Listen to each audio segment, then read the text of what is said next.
Horsford, land north and south of Havingham Lane. It's the Broadland Country Park. And I will hand over to Andrew.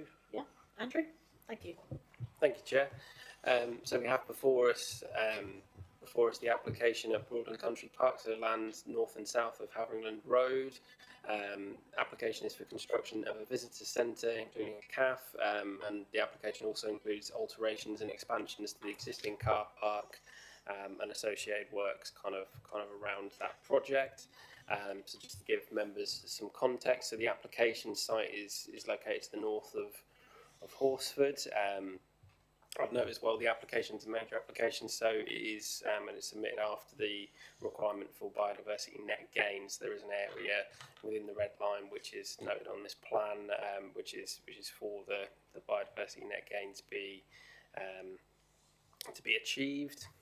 So just to give you a bit more context, the country park itself is located just off of the south part of the Haveringland Road, as shown there, and the proposed visitor centre in terms of where all the works are taking place is just shown there, and at the end of the green arrow. The southern car park is sort of directly adjacent that, and then we also have the northern car park, which is set a little way away but is connected through a footpath on the other side of the Haveringland Road.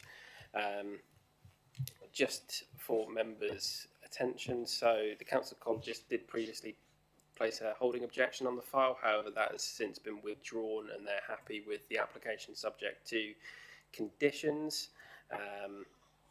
I would also note that Norfolk County Council Highways had previously raised concerns on the application, but again they have now resolved those to not objecting subject to conditions and a section 278 agreement being achieved.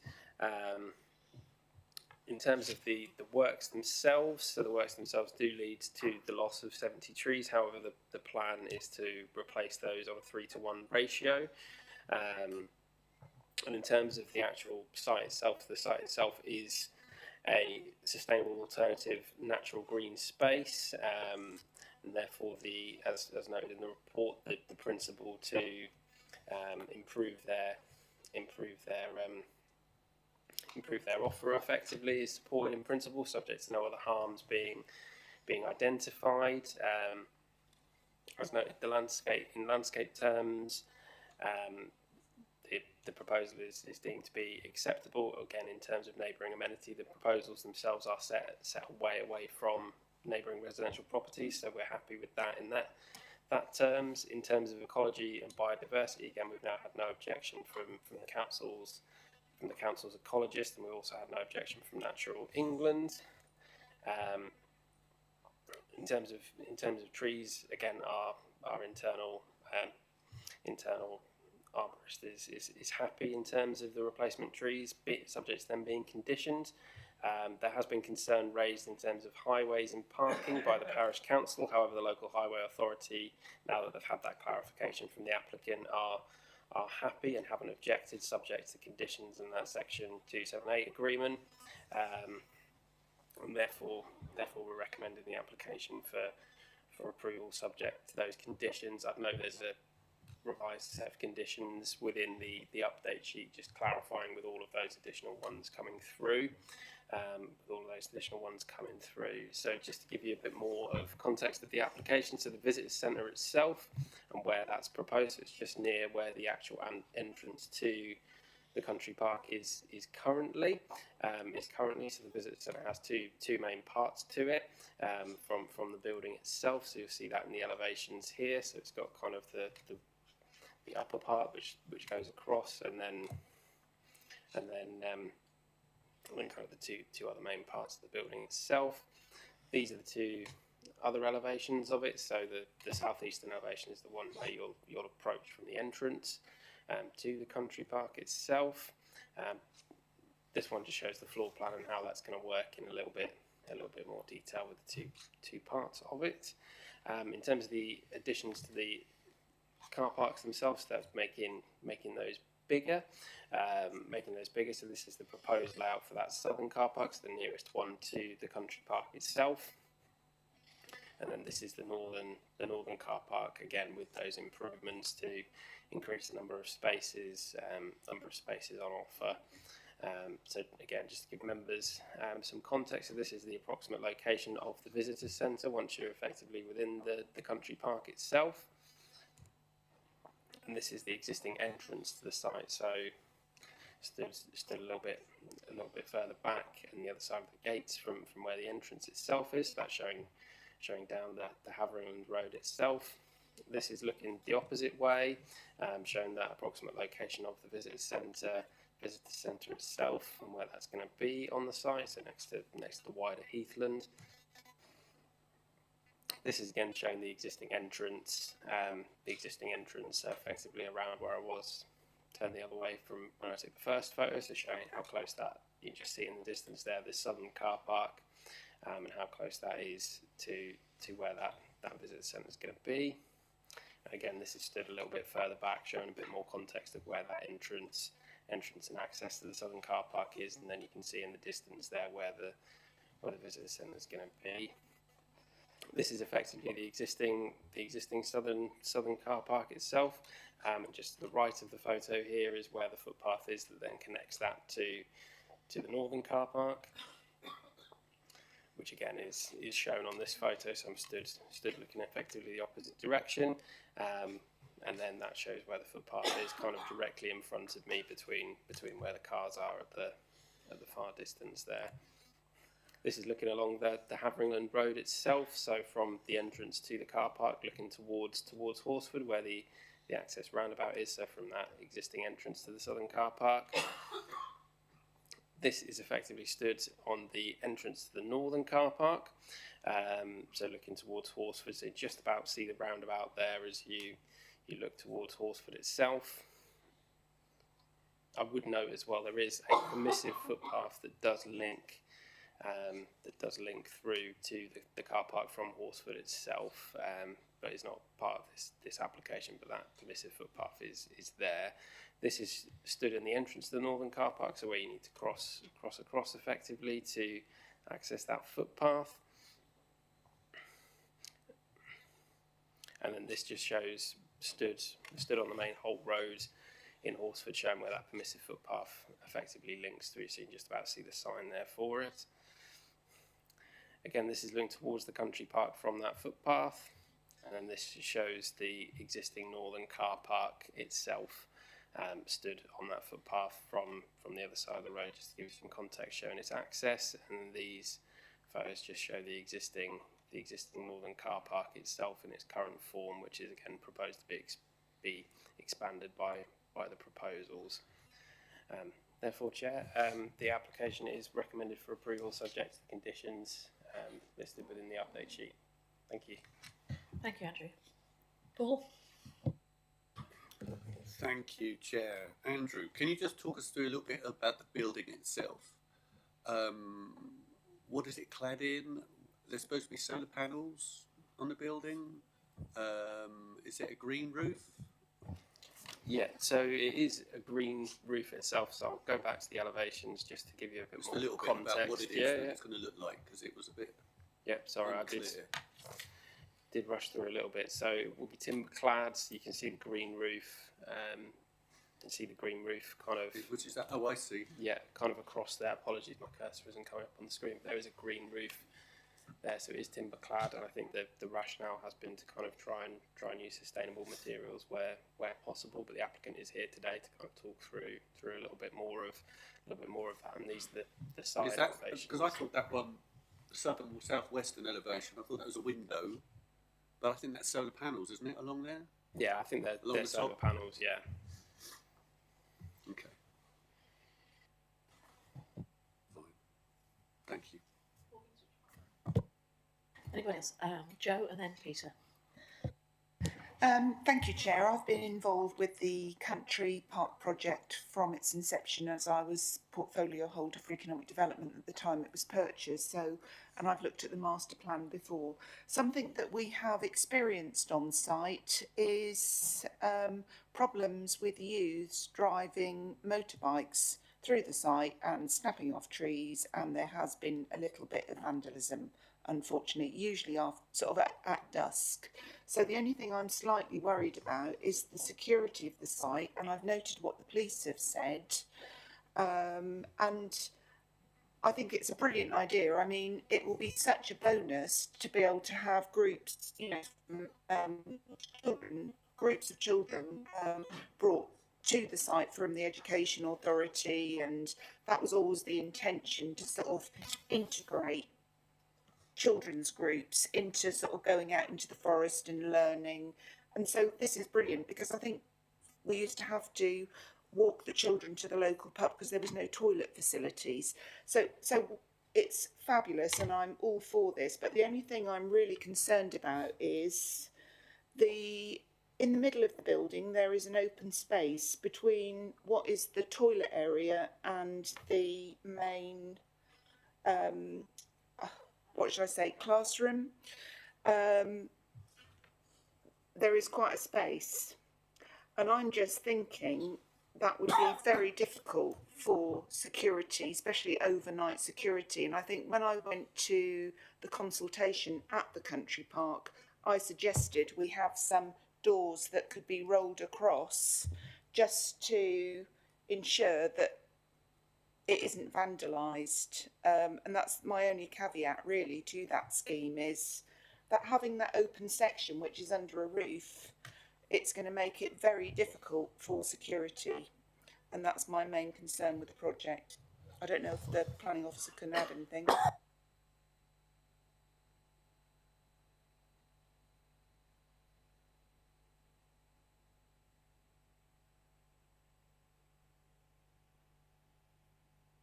I think obviously we do have the applicant and the agent here today, who can probably pick up some of those security features on the application. I would say, obviously, they will be looking at sort of CCTV. We are looking at a lighting strategy for the building as well. That will be one that's sensitive to the ecology of this site. So I think it's always a slight challenge in a woodland area in terms of, obviously, we don't want to have it sort of bright light shining all the time on the building, because obviously that will have a impact on the bats, but there will be sort of a lighting strategy as well, which we've got a condition on for that to be for that to be put in to us, depending on what lighting that the applicants are looking at doing for the building. But there are those elements around the CCTV and things that will help the security. I know it doesn't overcome all of your concerns, which I understand you're coming in terms of the sort of open part of the building, but the applicant and agent might be able to pick up some of those as well. Right, we have no further questions. I'll go straight to... Oh, sorry, Peter. Thank you. Just a couple of questions. I'm glad to see that we got provision for cycle stands for parking of cycles to encourage people who aren't using vehicles to access the site. Can you just confirm whether there's going to be any charges for car park use, and also perhaps will there be any height barriers to prevent tall vehicles entering and parking on the site? Thank you. Obviously, in terms of sort of charges, that's not something we'd particularly look at from a planning perspective. But I have just seen Annie has shaken her head at me to say that there's not proposed to be charges. Is that correct? Oh, there will be charges. Sorry, I'm going to let Annie pick that when she comes. I think she's going to talk, so she's probably a question for her. But from a planning perspective, that's not something we'd get overly involved in terms of the charging of the car parks. I think if we get Annie and Cheryl over here, and you can answer most of those questions, can't you? We have no objectors for this, and we'll go straight to supporters.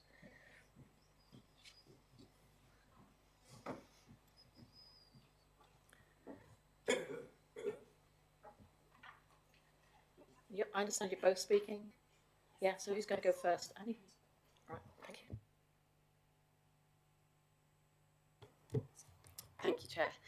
So for those of you who don't know me, my name is Annie Samazzi, and I'm the Clean Growth and Sustainability Manager at Broadland District Council. I'd like to start by thanking the Planning Officer for their detailed and clear presentation, which both thoroughly outlines the application and captures the proposals at Broadland Country Park. So I've been involved in the stewardship of Broadland Country Park since the land was purchased by the Council in 2020. So I'll begin by giving some context to the site, the proposals and the strategic role that the park plays.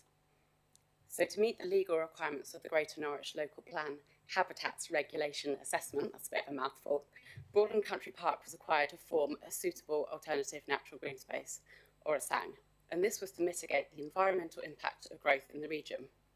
The site therefore plays a key role in balancing the need for housing growth with the protection of sensitive habitats like the Norfolk Broads and the coast. However, from the offset, the project was always aimed at going beyond fulfilling a simple planning obligation. When consulted on the patch of the site in 2020, Natural England highlighted the potential of the project by describing it as a once-in-a-generation opportunity to create a space that benefits both people and wildlife. And this vision has played out throughout the management of the site. And so the proposals intend to not only reduce recreational pressure on vulnerable habitats, but also build on community wellbeing, volunteering opportunities, local job opportunities, outdoor education and biodiversity improvements.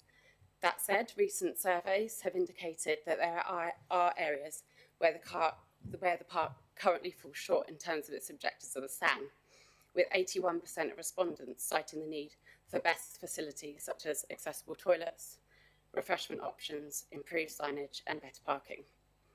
As a council, we've always prioritised biodiversity in the management of Broadland Country Park, and that commitment has been a guiding principle throughout the project. We understand that effective conservation and sustainable recreation must go hand in hand, and that philosophy will drive efforts as we continue to enhance the visitor offer. The building itself has been carefully designed to embody the wildlife of the country park. It has curved sweet chestnut shingles, which evoke the plumage of the nightjar, a species that's recently returned to the park, while also symbolising the site's 4 resident reptile species. An integrated bat roost in the gable end pays homage to the pine plantations that once dominated the heathland and still persist across the site.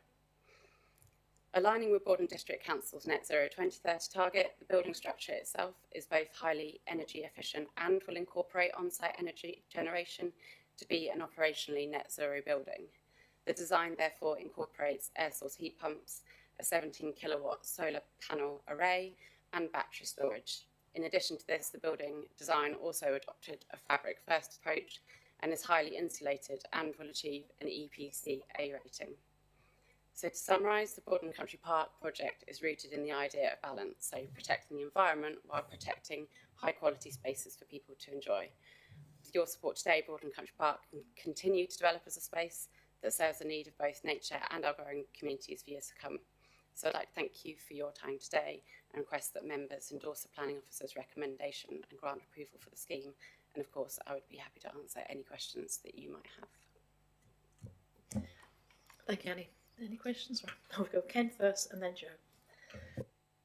What are the charges going to be on the car parks?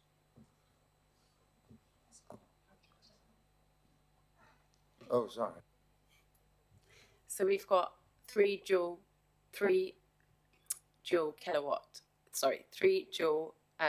parking chargers. So that would provide parking for 6 cars, and they're 22 kilowatt chargers.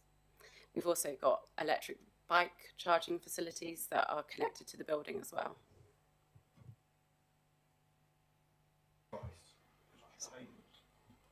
So, yeah, so I think there's some confusion there. I think Ken was talking about the actual charges for parking there, not the charges for electricity or electric cars. Apologies.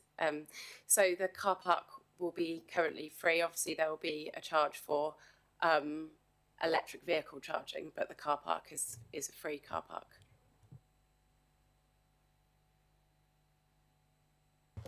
Thank you, Chair. Annie, I just want to thank you for all your work on this. Annie has worked on the project since the inception, and it's really due to her that we're lucky to have Broadland Country Park. So I just want to recognise all the work she's done, which has been amazing.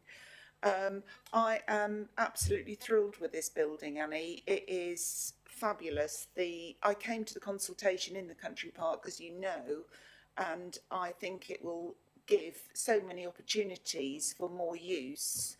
And I don't know if people at the planning committee are aware, but we have a great band of volunteers, and they're really dedicated volunteers, and it has made an absolute community within the country park, and they're all absolutely passionate.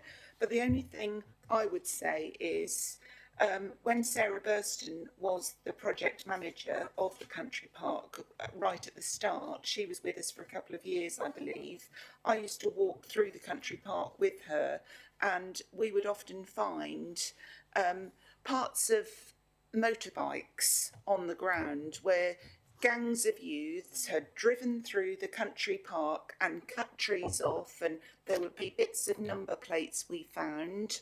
And that has continued, I understand. So the only thing my caveat is the whole scheme is wonderful, but I'm extremely worried about the security of this building, especially the gap between the toilet block and the main area. And I just don't know if there's anything that we could do to address that, Annie. Thank you.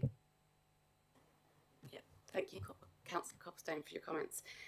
So as you said, we did look at the proposal around putting in gates at the sort of northern and southern entrance.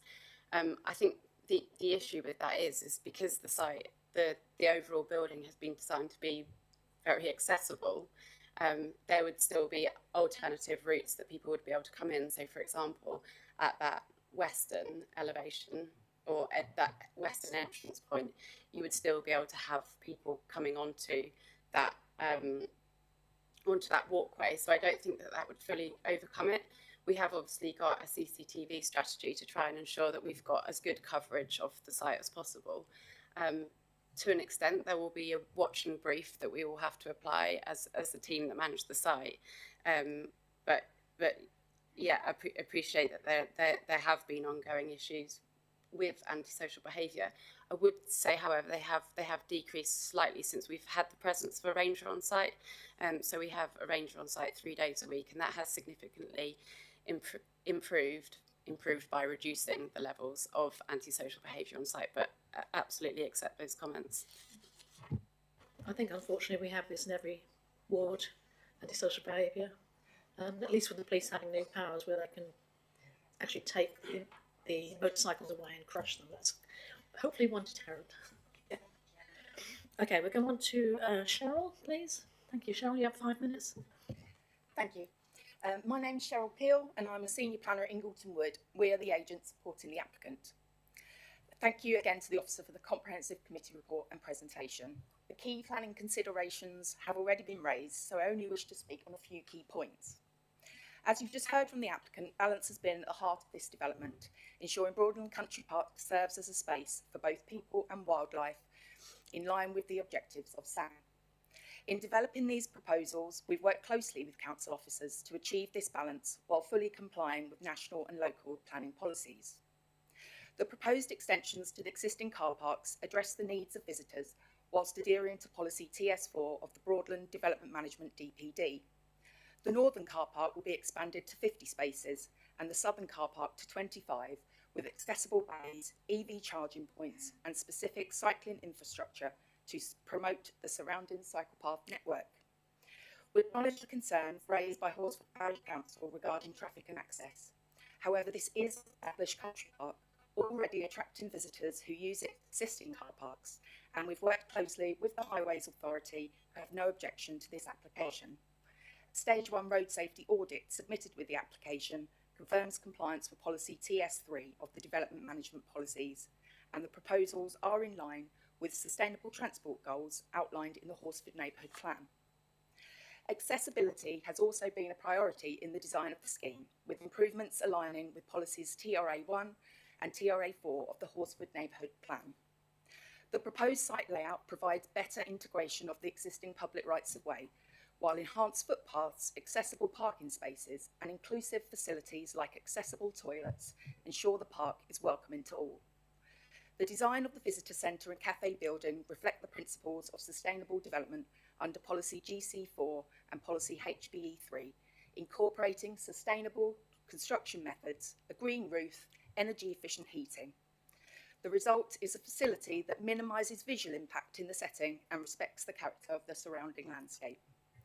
In line with the Council's objectives, Biodiversity has been a cornerstone of this scheme, with the proposals exceeding the statutory 10% biodiversity net gain required by national legislation through an on-site solution to enhance 3.6 hectares of Scots pine woodland into a deciduous broadleaf woodland within the country park. On a woodland site, development of any kind will lead to some inevitable tree loss. However, we've worked closely with the tree officer and specialist consultants to design a scheme that entirely avoids the loss of mature category A trees. The losses are limited to short-lived or young species which can be easily replaced. As you'll see from the committee report, the tree officer recognises these efforts and agrees the overall impact on the woodland will be low. To offset the losses, in addition to the biodiversity net gain proposals, a further 210 new trees will be planted around the country park. In summary, the proposed development demonstrates how thoughtful design and careful planning can balance visitor needs with environmental stewardship, ensuring Broadland Country Park fulfils its role as a suitable alternative natural green space and complies with national policy and the adopted development plan. We therefore respectfully request that members endorse the recommendation of their officer and grant approval. Thank you. Thank you very much. I do have one question for you. I'm fully in favour of this. It's brilliant, lovely. Disabled toilet, there's like an H. Is that a hoist? Yeah, that H feature in the accessible toilet is a hoist. It's a hoist? Yes, that's correct. Okay, you do realise people who need a hoist cannot stand or support themselves, so there's no way they're going to get on the toilet with a hoist without a changing bed facility. And I have talked to the officers about this, and I do understand there's limitations on the numbers of people who come into the centre to have a changing place facility, but to have a hoist there is useless if there's no changing bed for them to lay on. Right, okay. Well, that's something that we can consider within the footprint of the accessible toilet. Sorry, I hadn't quite understood the comment you're making with regards to... Google changing place facilities. Pardon? Google changing place facilities. I'm aware of the changing place facilities and standards there. Obviously, their standards are significant in terms of the floor area that they would take up. I understand. Which would have increased the overall footprint of the building, which would then have had ramifications on BMG and so on and so forth. So we have tried to embed some of the principles of the changing place standard toilet within our accessible toilet, which is larger than the building regs standard that would be needed. But yeah, I'd take the comment and we will have a look at that. I'm just saying, anyone who has to use a hoist cannot use a normal toilet, so they will need a changing bed. Yeah, so maybe conversation later on. Yeah, no, thank you for comment. Anybody else got any comments? No? Can we go straight to discussion, or do you want to go straight to the vote? Joe, go ahead. I'm happy to move that we propose this, we approve this application, Chair. Thank you very much.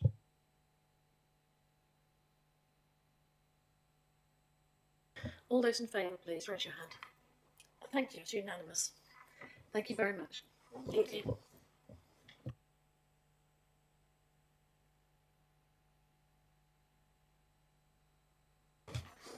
Right, we go on to the last application, which is for the annex here at the Horizon Centre. I'm sorry you've had to wait so long. Okay, it's an education experience, isn't it? Okay, and we go Sarah, please, if you'd like to present. Yes, thank you. So this application is for the change of use of the annex to a VET. The application includes not just the change of use, but some external alterations to the building, including a platform lift, some external condensing units, and some other changes to the fenestration. So in terms of site location, you'll be pleased to say I'm not going to tell you too much about the site location, because I'm sure you're all very aware of the annex location. It's also, as part of this application, is looking at 25 of the car parking spaces being used for the vets as well. Again, so obviously wider site location, as I'm sure you're aware, we're part of the Broadland Business Park here. So an application is required because the vets falls into a different use class to the council office. But obviously it still falls within a sort of wider employment Type of use of veterinary practice is considered to be complementary to the wider aims of the business park. And the applicants have said it will employ 12 people. In terms of just this wider site context, which is, say, I don't want to say too much because you're all very aware of obviously of the site, but sort of location, so the nearest residential we've got is on the opposite side of Poppy Way at the moment, which are currently being constructed. We've got a care home which is just next to the Lidl's up here, and then you've got the Premier Inn Holiday Hotel just over here. But in the main, it's obviously we've mainly got those employment uses surrounding the development. So in terms of the plot plan, and I think it's just slightly dropped off the bottom here, but we've got 25 car parking spaces are proposed for the vets. Highways Authority have confirmed that they are happy with that number of spaces, and I think probably just worth saying in terms of the wider council space, obviously we've got considerable number of parking spaces remain for the council office, so there's not a concern in that regard. Just a little bit here, that is going to be where the lift is going to go. Obviously, I'm sure if you're aware, if you've ever parked in that part of our car park, the car park sits lower than the building. So there are currently stairs up to the building itself if you're choosing to access it from that part of the car park. So that's why that lift is partly required there. Just in terms of the use of the building, obviously in terms of the update sheet, we've just noted that there was originally an opening hours condition proposed. We have proposed to remove that. So in terms of how the vets are proposing to open, they've confirmed they'd be looking at 8 till 8 on a weekday, 9 till 5 on a Saturday, and 10 till 1 on a Sunday. They are obviously looking at a certain amount of emergency use, so that would be that 24-hour use, and there might be a need obviously for vets and veterinary nurses to be in sort of overnight if they're looking after animals as well. So that's why we removed that opening hours condition, but I think bearing in mind the wider site context here, not putting a restrictive condition on in terms of the opening hours is considered to be acceptable. Obviously, if it was deep in a residential area, we might look at it differently, but obviously on an employment estate and in a business park, that without an opening hours is considered to be acceptable. In terms of the building, obviously, so we've got some electric vehicle charging points are proposed for this building. That's in line with the highways standard requirements now. Condensing units are also proposed onto the building itself. We don't have full details of that plant material at the moment of what's going to be installed, so we have included a condition just to have those details provided to us so that we can look at it from a noise point of view, and subject to that condition, the environmental quality team have raised no objections to this application. So in terms of changes to the building, very little in terms of the external appearance of the building, as I'm sure you know it well. So we've got that platform lift is going onto the front elevation, which is as you'd walk in from the car park, that's where the platform lift is going. The other changes we're getting is there's some minor changes to the position of doors on the building itself, and where some of the position of doors are, they've now proposed to be sort of glazed units rather than being openings, and then new openings proposed in some of those other glazed panels, but the changes overall are incredibly limited externally. Obviously, internally, there's obviously a need for a few more changes to fit it becoming a vet's practice. Probably main things to point out is I believe there's 5 consulting rooms proposed within the vet's practice. Obviously, then we've got associated office spaces, waiting areas, operating spaces, and also sort of kennels and cat warders in there as well, but sort of as you would expect with a vet's sort of type of the floor plan. And again, we do have the basement floor, and that is just their plant rooms down there, so there's nothing else proposed in there, it's just existing plant rooms. So in terms of the building, as I'm sure you all are aware, obviously this is looking, if you're walking past the front door into the Horizon building along the concourse as you would see it from our building. This is the access as you come in from the car park. So I think the main thing just to point out is that the lift will come into this area, that platform lift will come into that area there to just provide that accessibility. And then just starting to see some of those car parks. This is just the back of the building from the car park side. And then this is the opposite side. Just taking you around the building there. And like I said, there's very limited changes to actually how the building is going to look. It's mainly just sort of changes to the position of doors to fit the internal layout.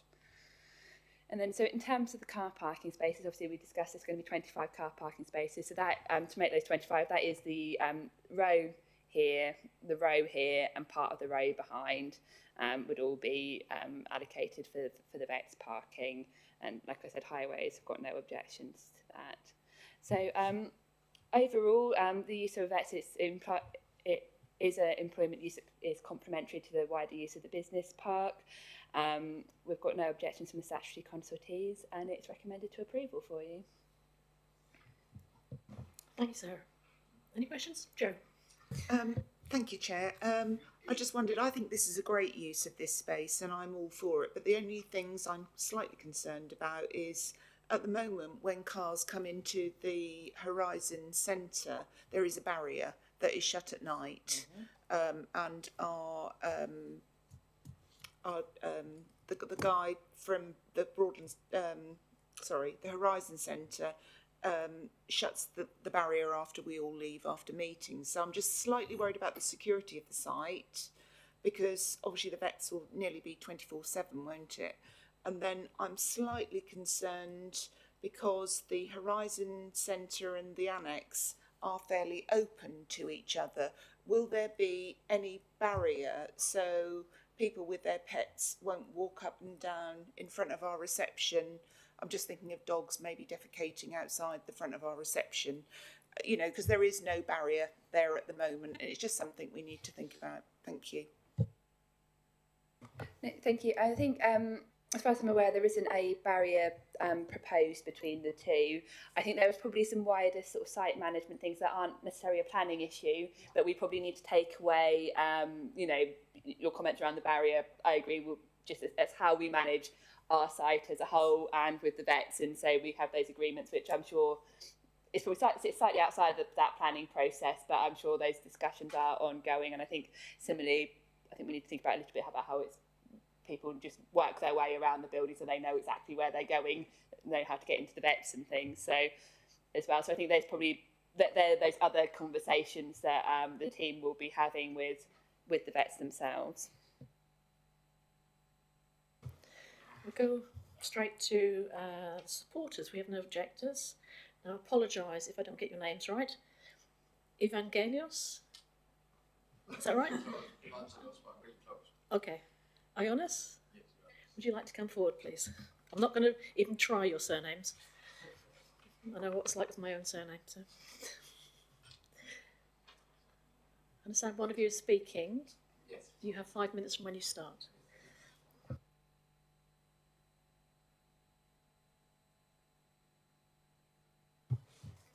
Good morning, everyone. Thank you for giving us the opportunity to speak today. My name is Evangelos Karnelos. I'm joined by my colleague Ioannis Kafias. We are the directors of V4 Vets, a company founded with the goal of establishing a much-needed independent veterinary practice in Norwich City. The veterinary industry is currently under investigation by the Competition and Markets Authority due to monopolization by large corporate groups, which has driven up costs and diminished service transparency. This trend has left many communities, including Norwich, significantly underserved. Our practice aims to provide an independent, affordable, and community-focused alternative, a vital resource for the pet owners of the city. We envision creating a 24/7 state-of-the-art veterinary hospital, providing critical out-of-hours care. Currently, the only veterinary hospital offering such services is located in Taveram, leaving a large gap in accessibility for many of our residents. Additionally, the smaller practices near our proposed locations are all corporate-owned, facing challenges with staffing and continuity of care and treatment. This facility will bring immense value not only to local pet owners, but also to the Broadland business park itself. By repurposing and upgrading a building that has stood vacant for years, we will enhance the park's visibility and value. We are also committed to fostering a sense of local community, offering discounts to employees within the business park and to neighbouring residents. Our plans include improving the surrounding landscape, creating an inviting environment, and maintaining the building's solar panels to retain its energy efficiency. will also invest in high specifications, including fire safety and acoustic measures, to enhance safety and reduce noise impact on the business park. The economic impact of our project will be substantial. We'll create a diverse range of jobs, including veterinary surgeons, nurses, receptionists, administrative staff, cleaners, and maintenance workers. And beyond employment, we aim to support local colleges offering animal science programs by providing opportunities for student placements and work experience. During the construction phase, we are prioritizing local family-owned businesses, ensuring our investment benefits the wider Norwich economy. Our commitment extends also to education and public health. We will actively inform pet owners about zoonotic diseases and prevention, contributing to the health and safety of our community. As a family-oriented practice, we believe in affordability, transparency, and accessibility, ensuring that every pet owner, regardless of the financial situation, has access to quality care. This practice is not just a business for us, it's a long-term commitment to the people and pets of Norwich. We aim to provide compassionate care, build trust, and foster a strong community spirit. Thank you for considering our application. We are really excited to bring this vision to life and to work closely with the Council to ensure its success. Thank you very much. Any comments for the gentleman? No? That's great. Do you want to go straight to the vote, or do you want to discuss it? Yeah, I'm happy to propose. Yeah, propose. Seconder? Peter? All those in favour, please. Thank you. I'm sorry you've had to wait so long for just a quick decision. That sounds great. Well done. Be nice to have a look round when you've done, when you've finished.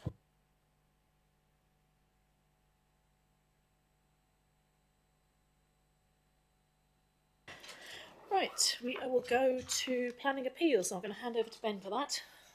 Yeah, thank you, Chair. Just a few to know on here. They're on pages 62 and 63 of your agendas. We have had 4 applications that have been submitted for appeals, none of which came to planning committee. They're all delegated decisions, so we'll see how they work through the process. We have had 2 received in terms of applications back from the planning inspectorate. 1 was dismissed, 1 was allowed.